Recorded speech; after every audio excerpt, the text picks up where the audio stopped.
다니엘 기도회를 하고 있습니다. 어제는 멀티가 잘 안 돼서 세 군데나 옮겼죠. 본당에서 자기 휴대폰으로 보다가 또 아동부실의 소윤주 권사님이 영상을 켜서 같이 보다가 또 이건 장로님이 집에 가서 컴퓨터 가져와가지고 카페에서 영상을 보면서 같이 은혜를 나누고 기도했습니다. 우리 교회가 기도의 불이 붙음으로 말미암아 부흥의 파도를 탈 줄로 확신합니다. 팔레스타인 가자 지구 이스라엘 무장단체 하마스가 10월 7일 새벽에 이스라엘을 기습 공격하였습니다. 이날은 유대교의 최대의 명절인 장막절이 끝나는 안식일 새벽에 공격을 하여서 엄청난 피해를 입혔습니다. 하마스는 가자 지구 장벽을 패러클라이더를 타고 침투를 해서 무차별 공격을 하였고 철동 방어 대공 시스템 아이언돔을 한꺼번에 쏟아지는 5,000발 이상의 미사일을 막지 못하여서 어마어마한 피해를 입었습니다. 2차 대전 때 일본이 진주만을 공격할 때에도 새벽에 그 주민들이 잠자고 있을 때 공격을 했고 6.25 사변 때도 북한이 우리나라 일요일 날 새벽에 무차별 공격을 하였습니다. 설마가 사람 잡는다는 말이 있듯이 이 하마스의 2년 동안 은밀하게 준비한 공격이 그 당시에 1,300명이 사상자를 내었습니다. 인질도 많이 끌려갔죠. 그리고 지금은 상방간에 몇만 명의 사상자가 발생하고 있습니다. 국제사회는 그동안 이 하마스가 있는 가자 지구에 엄청난 물자를 투자를 했습니다. 도로를 넣고 수도를 넣고 여러 가지 학교를 세우고 병원을 세우고 사회 기반 시설을 확충하기 위해서 수천만 달러를 지원했는데도 불구하고 하마스 정권은 그것을 그 백성들, 국민들을 위해서 쓰지 아니하고 지하 땅굴을 파고 또 레바논을 통해서 이란을 통해서 그 무기를 밀수입하여서 그들은 본래의 국제사회에서 구호기금으로 준 돈을 남용하였습니다. 전쟁 준비에 다 사용하였다. 그래서 그 안에 정착해 있는 주민들은 굶주려 고통을 당했습니다. 이 하마스의 기습 공격으로 맨하탄을 중심으로 한 센트럴 해당, 미 전역의 유대교 해당에서 단기간에 수백억의 돈이 모금이 되었습니다. 그리고 유대인들은 전쟁이 시작하자 자발적으로 사심 없는 희생을 하면서 36만 명의 예비군이 모였습니다. 지원군이 모였습니다. 해외에서 6만 명이 지원을 하였다라는 것입니다. 여자들도 지원하였습니다. 이런 전쟁이 이제 시가전으로 번지면서 이슬람 세력들은 알라여 우리를 도우소서 이스라엘을 물리쳐 주시고 팔레스타인을 해방시켜 주소서라고 기도를 합니다. 그리고 이스라엘 백성들은 야여여 우리를 도와주소서 하마스를 물리쳐 주시고 이스라엘의 안정을 허락하옵소서라고 기도를 합니다. 두 종교의 신자들이 열심히 기도하며 기도할수록 전쟁은 계속되고 많은 사람들은 죽고 다치고 집들은 파괴됩니다. 사람들은 역사 속에서 자신들이 믿는 신을 자기 편으로 만들어 자신들의 탐욕을 채우기 위해서 치열하게 싸웁니다. 그 결과에 수백만, 수천만 명의 사람들이 희생이 됩니다. 스칼렛 솔저라는 분이 쓴 책 선에 갇힌 인간, 선 밖의 예수라는 책이 있습니다. 이분은 양분된 세상에 서지 말고 우리가 더 큰 진리를 추구하라. 더 큰 진리에 서라. 저는 더 큰 진리라기보다 절대적인 진리에 서라 라고 말하고 싶습니다. 당신은 누구 편이냐? 당신은 진정 하나님 편이냐 아니면 내 편이냐 우리 편이냐. 자꾸 진영 논리로 사람들은 말을 하고 행동을 합니다. 주님의 이름을 이야기하지만 하나님 편마저도 내 편으로 만들려고 합니다. 내가 생각하는 하나님, 나의 필요를 채워주는 하나님으로 알고 기도하고 있습니다. 하나님을 나에게 종속시키려고 합니다. 이것은 무당 종교와 비슷합니다. 여호수아 5장 13절 15절에 보면 여리고 정복을 앞둔 여호수아 앞에 한 사람이 나타납니다. 전쟁을 앞둔 여호수아는 그에게 너는 우리를 위하느냐 아니면 우리의 적들을 위하느냐라고 물어봅니다. 그때 자신은 나는 여호와의 군대 장관으로 지금 왔느니라 라고 말하고 있습니다. 그 사람은 하나님 본회에 섰음에도 불구하고 여호수아 편, 이스라엘 편이라고 말하지 아니하고 이방 가나안 족속들의 7족속들의 편이라고도 말하지 아니하고 여호와의 군대 장관이라 라고 말씀을 하시고 있습니다. 오늘 우리는 어느 편에 설 것인가? 내 편에 설 것인가? 우리 편에 설 것인가? 아니면 하나님 편에 설 것인가? 그것을 우리가 결정을 해야 된다라는 것입니다. 우리는 내 생각, 내 욕심대로 하나님을 이용하려고 합니다. 온전히 하나님의 뜻대로 내가 살지 아니하고 나의 욕심을 채우기 위해서 하나님을 이용하고 하나님을 꼭 부적을 붙이면 성경을 가지고 다니고 뭐 이렇게 십자가 목걸이를 달고 다니면은 그거 한 것처럼 내가 하나님의 그 성령의 기운이 나를 보호해 주는 것처럼 착각하는 경우가 많이 있다라는 것입니다. 하루는 링컨이 매일 장막에서 천막에서 군 막사에서 기도하는 모습을 보좌관들이 보았습니다. 그 북군이 많이 위태로웠습니다. 남군이 실제로 경제력이 뛰어났기 때문에 처음에는 굉장히 우세했습니다. 그럴 때에 링컨의 보좌관들이 각하 너무 걱정하지 마십시오. 우리가 하나님께 우리 북군의 편이 되어달라고 기도하겠습니다 라고 이야기를 했습니다. 그러니까 아브라함 링컨 대통령이 절대 그렇게 하지 마십시오. 하나님이 우리 편이 되는 것보다 나의 가장 큰 관심은 내가 하나님 편에 서는 것입니다. 할렐루야. 따라하십시다. 내가 하나님의 편에 서자. 그래서 짐 월리스라는 분의 책에 보면 하나님 편에 서라 라고 말씀을 하시고 있습니다. 요즘 제가 인용한 혁신위원장의 그 이야기에 빠져 있어요. 왜냐하면 총회에 갔더만은 이분이 우리 총회에서 상을 받더라고요.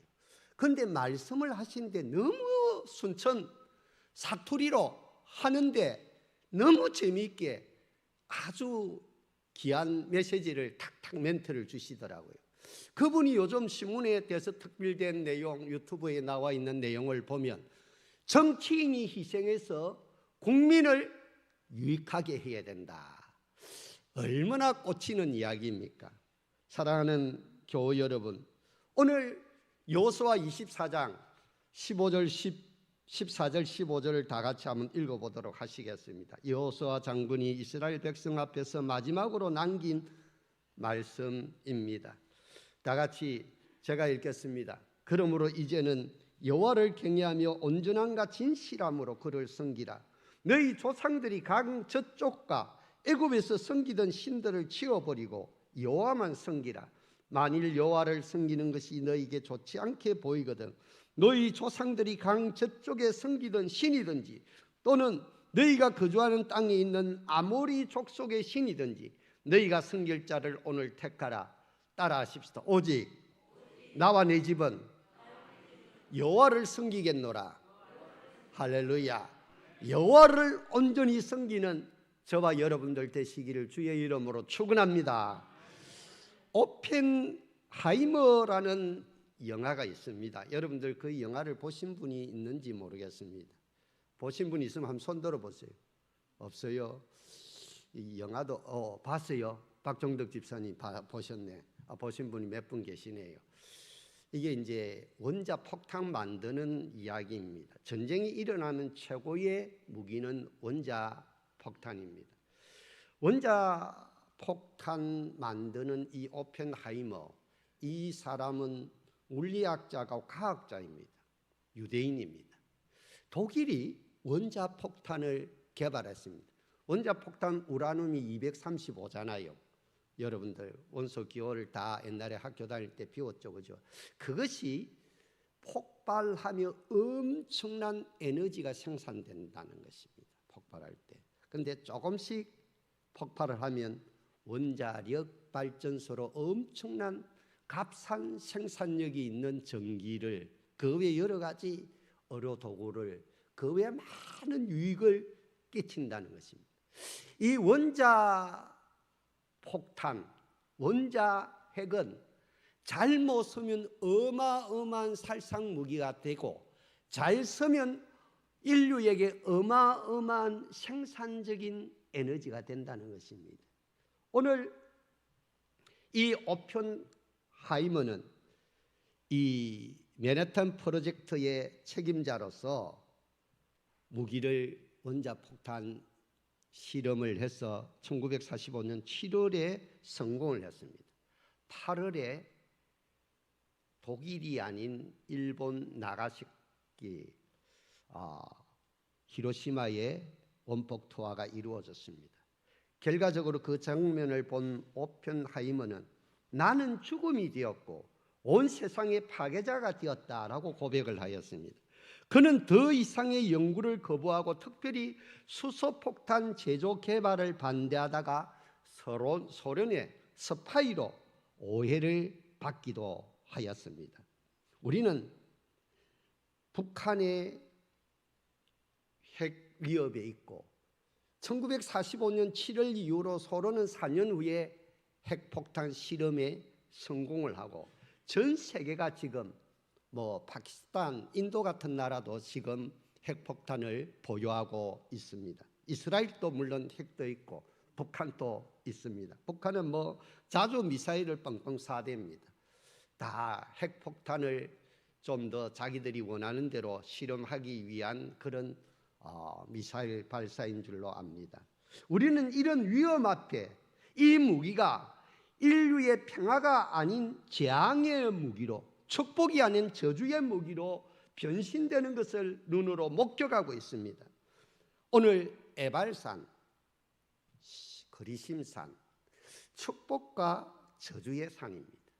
위치가 이렇게 맞물려 있습니다. 세겜 서쪽으로 가면 요르단 그 부근에 세겜 서쪽에 가면, 제가 성지순례를 할 때 팔레스타인도 가봤고 레바논도 가봤고 예루살렘은 물론 가봤고, 그런데 이제 그쪽으로는 세겜 서쪽으로 그쪽으로는 요르단 쪽으로는 가보지를 못했는데 헤르몬산 밑에 있는 이제 갈릴리 호수에도 갔고 사해바다도 갔고, 그런데 이 세금 근처에 그리심산과 에발산, 이 산은 오늘날 에벨 엘톨이라 불리는 산 이름입니다.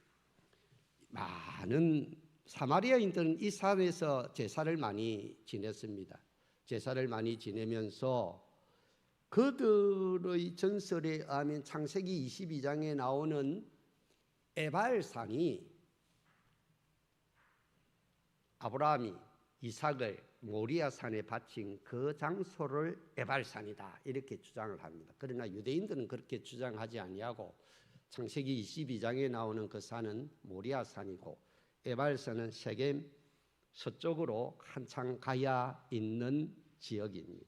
그리심산도 세겜산과 이래 맞물려 있습니다. 요단강 서쪽 므낫세 지파의 땅 세겜 서편에 있는데, 그리심산에서는 6지파가 올라가서 복을 선언할 때 아멘 아멘 했고, 에발산은 또 6지파가 올라가서 오늘 11절 12절에 그 본문이 나와 있습니다. 그에 올라가서 이 레인이 저주를 선포하면 또 아멘 아멘 하는 그런 산입니다. 이 산들의 이름이 에발산은 벗은 산이다. 그러면 그리심산은 입은 산이다. 이렇게 해석을 해야 되겠죠. 그러니까 벗은 산 하면 벌거숭이 산, 쉽게 이야기하면 나무가 없는 산. 그러나 그리심산은 수목이 무성한 산. 이렇게 보시면 되겠습니다. 그래서 오늘 이 산에 올라가서 큰 돌을 세워서 거기서 해치를 하여서 다듬지 않는 돌로 해치를 해서 거기에 세겜의 십계명을 새겨라라고 말하고 있는 것입니다. 12지파는 6지파는 그리심산, 6지파는 에발산에 올라가서 레인이 저주를 먼저 선포합니다. 저주가 12가지 저주를 선포하고 있습니다. 12가지 저주를 선포할 때에 그들은 아멘 아멘 한다라는 사실입니다. 오늘 축복과 저주가 가만히 살펴보면은 한 곳에서 이루어진다는 것입니다. 한 곳에서. 오늘 우리가 감천교회 오늘 주일날 예배 드리러 오셨습니다.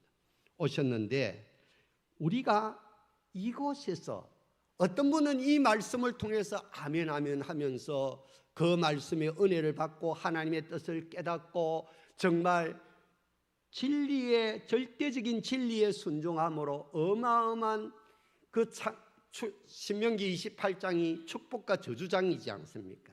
그런데 앞에 나와 있는 1절부터 14절까지의 그 축복의 내용을 그대로 이루는 내 삶 속에 나타내는 하나님의 사람들이 있습니다. 행통의 축복을 누리는 사람들이 있습니다. 반면에 말씀을 들어도 아이고 그게 무슨 축복이 되나? 저주를 하면 그 저주를 세겜의 십계명이라고 하는데 12가지 저주를 듣고 경고의 말씀으로 깨달아서 내가 경각심을 가지고 하나님 말씀으로 회개하고 바로 서서 믿음으로 살아가면 저주가 축복이 되는데 그렇지 않고 거부를 하면 불순종하면 결국 그 저주가 나에게 이루어지는데 축복보다 저주의 내용이 훨씬 더 심각하다라는 것을 깨달을 수가 있습니다. 한마디로 축복과 저주도 동일한 근원에서 비롯된다는 것입니다. 그 근원이 무엇이냐? 그 당시에는 율법이고 신약에서는 예수 그리스도의 복음인 줄로 믿습니다. 그래서 율법에 순종하면 축복을 가져오고 불순종하면 저주와 심판을 가져온다는 것입니다. 오늘 사랑하는 우리 교우 여러분들도 정말 우리가 이 땅을 살아갈 때에 어떻게 해야 되겠느냐라는 것입니다. 하나님의 말씀을 읽고 듣고 또 깨닫고 행하는 저와 여러분들 되시기를 주의 이름으로 축원합니다. 레인들이 이 세겜 나발루스라는 그 지역의 에발산에서 12가지 선포한 저주의 내용이 간단하게 설명을 드리면 15절 말씀에 보면 우상을 금지하라. 16절에 보면 자식은 부모를 잘 섬기라.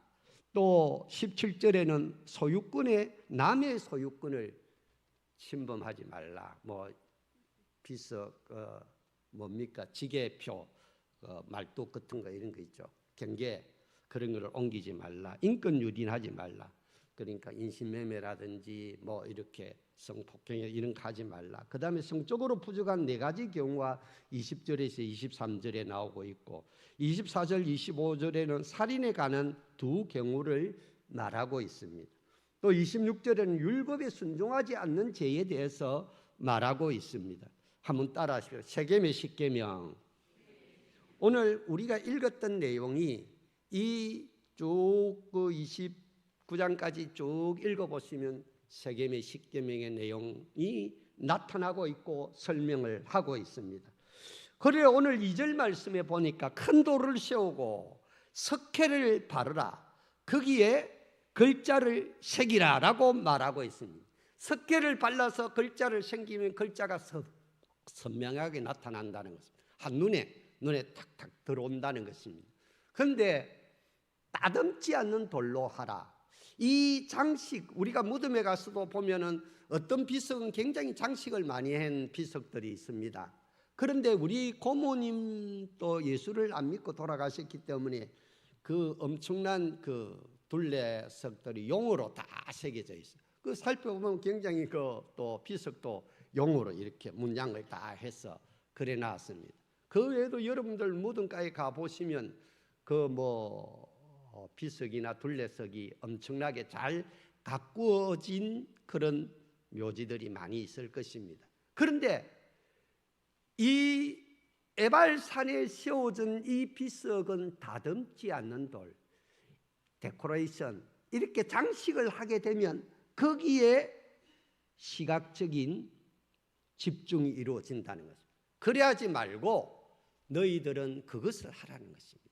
너희들은 자연 속에, 그리고 또 이렇게 새 연장을 쓰지 말라는 것입니다. 새 연장을 써서 아름답게 꾸미지 말라는 것입니다. 그것은 여러 가지 의미가 있는데, 첫째의 의미는 새 연장은 잘못하면 사람을 죽일 수가 있고 사람의 피를 흘릴 수가 있다는 것입니다.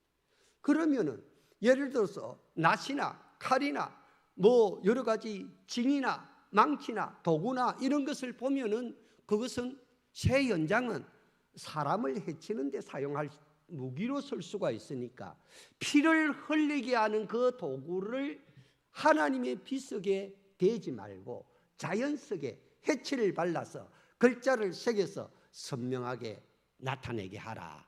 왜?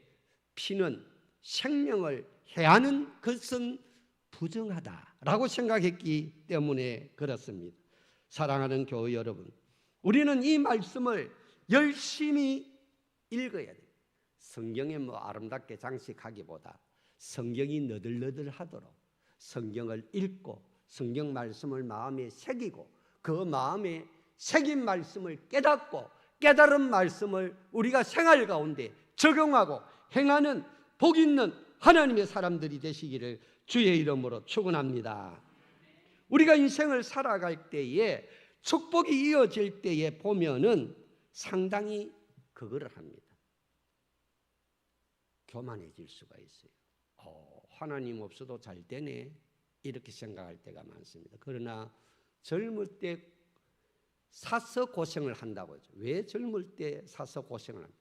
젊을 때 고생을 하는 사람들은 보면 자연스럽게 하나님의 은혜와 축복이 임하게 되고 연단을 받아서 정금같이 나오고 인생이요 성숙하게 되는 거예요. 내 힘으로 안 되구나. 하나님께 기도해야 되구나. 내 인생의 주인은 하나님이시구나. 내가 아무리 발버둥치도 내 힘으로 어찌할 수 없는 인간의 한계가 있구나. 할렐루야. 그거를 깨닫고 겸손하게 되는 거예요. 하나님을 절대적으로 의지하고 살아계신 하나님을 믿고 섬기는 역사를 이루는 거예요. 그래서 에발산이 920m고 그리심산이 855m, 약간 차이가 있는데 마주보고 있어요. 동서쪽으로 이렇게 마주보고 있는데 거기서 에발산에서 높으니까 레인들이 선포를 하는 거예요. 선포를 하면 이스라엘 12지파 대표들이 거기서 6지파가 다 아멘, 아멘 한다는 것입니다. 오늘 14절, 15절에 보면 처음으로 저주의 메시지가 먼저 선포되고 있다라는 것입니다. 우상 숭배하면 저주를 받는다. 하나님이 아닌 가짜 신, 인간이 자기의 필요를 따라 만든 신을 섬기면 저주를 받는다. 그 대표적인 예가 북한입니다. 북한은 온 천지에 김일성 동상이 있습니다. 그리고 하나님 자리에 김일성이 있으니 어찌 그 땅이 저주를 받지 않을 수가 있습니까? 이번에도 목선을 타고 그 동해 바다로 아마 기순을 한 것 같습니다. 그런데 그 사람들이 오죽했으면 이 가을에 추수하는 계절에 묵을 것이 없어 굶어 죽을 판이 되어서 기순을 했다. 북한 인민들은 지금도 굶어 죽고 얼어 죽고 맞아 죽습니다. 그것은 잘못된 김일성 주체 사상, 김일성 동상 그 돈으로 핵폭탄 만드는 그 돈으로 북한 인민들을 먹이고 입히고 도로를 놓고 전기를 놓고 수도를 놓고 화장실을 개량하고 하면 얼마나 질병도 예방될 수가 있겠습니까? 그런데 그들은 잘못된 선택으로 말미암아 그 우상 숭배에 빠져 있음으로 말미암아 그들은 축복 대신 평양이 제2의 예루살렘이라고 했는데 그들은 축복 대신 저주를 받고 있는 것입니다. 그러나 하나님 말씀에 순종한, 그래도 대한민국이 하나님을 잘 믿지는 못하지만 그래도 하나님을 믿으니까 150년 만에 이 땅이 천대까지 복받는 선진국의 반열에 들어가는 모습을 볼 수가 있습니다. 할렐루야. 그러므로 오늘 우리는 저주를 받지 않도록 경각심을 가져야 됩니다. 16절에 그의 부모를 긍휼히 여기는 자는 저주를 받을지어다. 하나님을 존중하지 못한다면, 하나님을 경외하지 못한다면 우상 숭배에 빠진다는 것입니다. 부모를 소홀히 여기는 자는 범죄 행위라는 것입니다. 하나님을 존중하고 부모를 존중해라는 것입니다. 이웃의 경계표를 함부로 옮기지 말고 이웃의 땅을 탐내서 욕심내고 이웃의 재산을 침범하지 말라는 것입니다. 18절 말씀에 명인의 길을 잊게 하는 자는 저주를 받을지라. 어제 우리가 그 다니엘 기도회 때 양진철 목사님이, 젊은 목사님이 나와서 간증을 하는데 제가 처음에 볼 때 젊은 사람이 눈이 와 저래 작노, 눈이 떴는지 까맣는지 모를 정도로 눈이 작더라고요. 가만히 보니까 나중에 이야기 들어보니까 한쪽 눈은 시각을 완전히 잃어버렸고 한쪽 눈은 보는 것 같아요. 시각장애인이죠. 그래서 요즘은 시각장애인에게 안내견도 있고 신지팡이도 있고 도우미도 있지만 옛날에는 시각장애인이 혼자 가면 길을 잃을 수가 있습니다. 그 사람들에게 위해를 끼치면 안 된다는 거예요. 시각장애인이 있으면 길을 안내해서 안전하게 갈 수 있도록 도와주어라. 19절에 객이나 고아나 가부의 송서를 억울하게 하는 자는 저주를 받을지어다. 그럴 때 백성이 아멘. 그래서 신명기 말씀을 보면은 3년에 한 번씩 11조를 해서 그 11조를 가지고 고아와 가부와 객과 나그네를 보아라 라고 하나님은 명령을 하시고 있습니다. 그러면 우리 교회 예산의 3분의 1을 구제와 선교비로 써야 된다. 이런 내용의 말씀입니다. 적어도 그렇게는 우리 교회가 아직까지 예산이 그렇게 많지 않기 때문에 그렇게 하지는 못할지라도 우리가 조금 더 우리가 이 이웃을 돌보는 일에 애쓰고 힘쓰는 하나님의 사람들이 되시기를 주의 이름으로 축원합니다. 율법은 우리를 축복하기도 하지만 동시에 율법의 정신을 따라 살지 아니하면 저주를 받는다는 것입니다. 그러면 하나님, 목사님, 옛날에 이 복음이 전파되지 않는 율법을 알지 못하는 백성들에게는 어떻게 하느냐? 그것이 로마서 2장에 쭉 나와 있습니다. 6장까지 쫙 내용이 나와 있는데 율법을 알지 못하지만 그 사람 마음속에 양심의 법이 있다는 것입니다. 흔히 윤리 도덕법이 있다는 것입니다.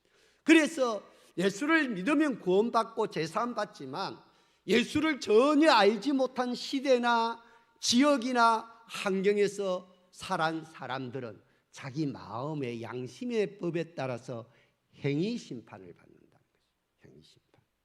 그래서 우리가 예수 안 믿는 사람 우리 주위에 많이 있지만 어떤 사람은 참 저 사람은 양심적이다, 어떤 사람은 참 저 사람 비윤리적이다 하는 사람이 있죠.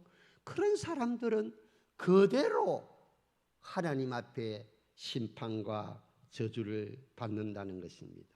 오늘 16절 말씀에 로마서 2장 12절부터 쭉 나오는데 16절 말씀을 제가 읽어보겠습니다. 곧 나의 복음에 이른 바와 같이 하나님이 예수 그리스도로 말미암아 사람들의 은밀한 것을 심판하시느니라. 그러니까 예수를 몰라도 그 양심의 법에 따라서 그 은밀한 마음에 일어나고 사람이 눈에 들키지 않을지라도 행하는 모든 범죄에 대해서 반드시 하나님은 심판하신다. 우리는 복잡다단한 현대사회 속에 살고 있지만 축복과 저주 사이에 살고 있습니다. 그가 흘린 보혈의 필로 제사함 받은 순간 우리는 용서받은 자로 새로운 인생을 살아야 될 줄로 확신합니다.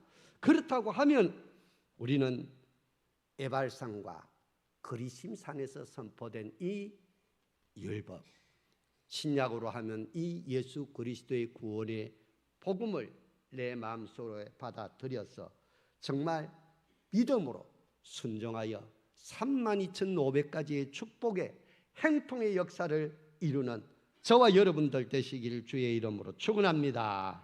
사랑과 은혜가 충만하신 하나님 아버지, 우리가 그리스도인인데 아직도 저주받아 불안과 염려와 근심과 걱정과 불평과 부도와 원망과 가난과 질병, 인간관계 파괴, 부정적인 생각으로 에발산에 머물러 있는 분들이 계십니까?